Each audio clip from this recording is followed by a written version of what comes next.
علیہ السلام سے حرم کی جانب جا رہے ہیں۔ کوہ صفا کے قریب عبداللہ ابن جدعان کا گھر ہے۔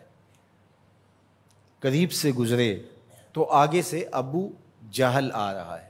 حضور علیہ السلام کو جب اس نے دیکھا تو بدتمیزی شروع کر دی، وہ الجھتا چلا جا رہا ہے، حتیٰ کہ اس نے ایک نوکیلا پتھر پکڑ کے حضور کو زخمی کر دیا اور آقا کے نازک بدن سے خون بہنے لگا۔ حکم جہاد نہیں آیا، اللہ کی مشیت ہے۔ حضور علیہ السلام وہاں سے سین حرم میں پہنچے، آب زمزم سے اپنے زخم دھوئے اور اللہ کے حضور سجدہ ریز ہو گئے۔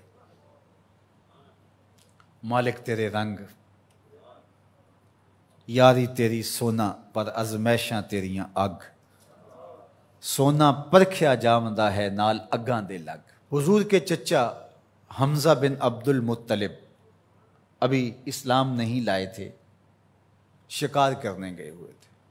یہ جب شکار کر کے آتے تو بڑے اترا کے چل رہے ہوتے، تو دو لونڈیاں آپس میں بات کر رہی تھی کہ اگر اس کو پتہ ہوتا نا کہ اس کے بھتیجے کے ساتھ آج عمر بن حشام نے کیا سلوک کیا ہے تو آج اس کی یہ چال نہ ہوتی۔ تو حمزہ بن عبد المطلب کے کان میں یہ بات پڑ گئی، اللہ اکبر، رک گئے۔ وہ جو فاخرانہ چال تھی تبدیل ہو گئی۔ تجسس سے پوچھتے ہیں کیا ہوا، انہوں نے ساری کہانی سنائی، بس غصے میں آ گئے، کمان ہاتھ میں پکڑی تھی، اسی طرح سیدھا سین حرم میں پہنچے۔ صنادید قریش نشستیں جمائے بیٹھے تھے، ابو جہل بھی اپنے چیلے چانٹوں کے ساتھ ایک نشست پہ براجمان تھا۔ کمان کو زور سے اس کے سر پہ مارا اور کہا کیا تو نے محمد کو لاوارث سمجھ لیا ہے صلی اللہ علیہ وسلم۔ خیر ابو جہل کا سر پھٹ گیا، اس کے چیلے چانٹے اٹھے، لیکن بڑا کائیں شخص تھا ابو جہل۔ اس نے کہا کہ یہ اس وقت تو تنہا ہے، لیکن اگر سلسلہ چھڑ گیا تو بنو ہاشم بھی آ جائیں گے، اور میں نے بہت سری زیادتی کی ہے۔ اس نے کہا بس بس بس چھوڑ دو، مجھ سے کچھ ہو گیا تھا۔ اب حضرت امیر حمزہ حضور کو تلاش کرنے لگے، اور حضور سین حرم میں سر جھکائے سجدہ ریز تھے، اور یہ جا کے پاس کھڑے ہو گئے، یا ابن اخی، اے میرے بھائی کے بیٹے۔ حضور نے سر نہیں اٹھایا، پھر انہوں نے کہا یا ابن اخی، اے میرے بھائی کے بیٹے۔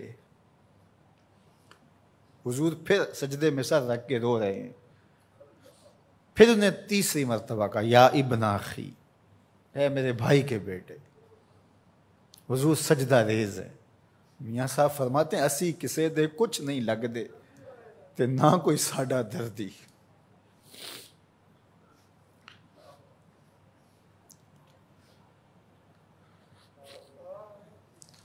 خیر حضور نے سر انور اٹھایا تو کہا بھتیجے تو خوش ہو جا، میں تیرا بدلہ لے آیا ہوں۔ حضور نے بڑی بے نیازی سے کہا کہ چچا مجھے کوئی خوشی نہیں ہوئی۔